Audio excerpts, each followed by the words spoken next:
గురువుగారు 2025-26 సంవత్సరానికి గాను తులారాశి వారి రాశి ఫలాలు ఎలా ఉన్నాయండి? తులా వృషభయోర్భృగు ఇందాక చెప్పిన విధంగా మనకి తులారాశికి శుక్రుడు అధిపతి. శుక్రుడు అధిపతిగా ఉన్న ఈ తులారాశిలో చిత్త 3-4 పాదాలు, స్వాతి 1-2-3-4 పాదాలు, అలాగే విశాఖ 1-2-3 పాదాలు ఈ యొక్క తులారాశిలోకి వస్తూ ఉంటాయి. అయితే ఈ యొక్క తులారాశి వారు గత 2-3-4 సంవత్సరాలుగా చాలా ఇబ్బందులు పడుతూ ఉంటారు. వాళ్ళ గురువుల నుంచి సమస్యలు ఎదుర్కొంటూ ఉంటారు.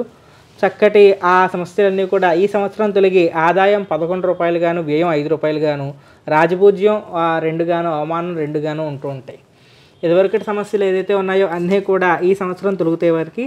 అలాగే ఈ రాశి వారికి గురుడి సంచారం భాగ్యస్థానంలో ఉంటుంది కాబట్టి మంచి సత్ఫలితాలు అనేటువంటి భాగ్యస్థానంలో గురు సంచారం అంటేనే మనకి భాగ్యం అంటే మనకి ఎవరు ఏ రంగంలో ఉన్నారో దానికి సంబంధించిన అభివృద్ధి సాధించడమే భాగ్యం. అంతకుమించి మనకి సిరి సంపదలు కొన్ని కోట్ల రూపాయలని కురిపించడం అలానే కాదు. మనం ఏ రంగంలో అయితే ఉన్నామో ఆ రంగంలో అభివృద్ధి సాధిస్తే అదే భాగ్యం కదా ఎవరికైనా సరే.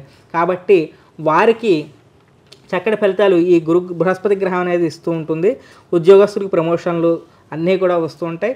అలాగే ధార్మిక కార్యక్రమాల్లో తరచుగా పాల్గొనడం, తీర్థయాత్రలు చేయడం, కష్టపడి శ్రమించిన తర్వాతే మీరు ఆ ఫలితాన్ని పొందడం, మీకు ఆటోమేటిక్గా మీకు ఒక సెల్ఫ్ కాన్ఫిడెన్స్ రావడం, మనం కష్టపడి చేద్దాం ఈ పని కష్టపడి సాధిద్దాం అని చెప్పేసి మీకు మీరుగానే కష్టపడి చక్కగా పైకి రావడం అనేది జరుగుతూ ఉంటుంది.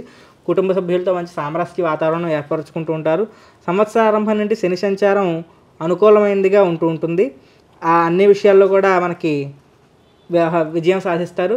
రాజకీయ వ్యవహారాల్లో కానీ, మనకి వృత్తి వ్యాపార వ్యవహారాల్లో కానీ మా తోటి వారి మీద మీరు గెలవడానికి ప్రయత్నిస్తారు, గెలుస్తారు కూడా. అలాగే ఆరోగ్యం కొంచెం జాగ్రత్తగా చూసుకుంటూ ఉండాలి. శని సంచారం వల్ల ఆరోగ్యం కొంచెం ఇబ్బంది పడుతూ ఉంటుంది. శరీర ఆరోగ్యం అనేది కొంచెం జాగ్రత్తగా చూసుకుంటూ ఉండాలి. తెలివితేటలు బాగా అభివృద్ధి చెందుతాయి. జ్ఞాపక శక్తి బాగా పెరుగుతుంది ఈ సంవత్సరం. ఏకాదశ స్థానం ముందు కేతు సంచారం కూడా ఉండడం బాగానే ఉంది. లాభస్థానంలో కేతు ఉండడం వల్ల మీకు విదేశీ వాణిజ్యం కూడా ఈ సంవత్సరం విదేశాల నుంచి కొంచెం వాణిజ్యం అనేది కొంచెం వస్తూ ఉంటుంది, ఆదాయాన్ని పెంచుతుంది.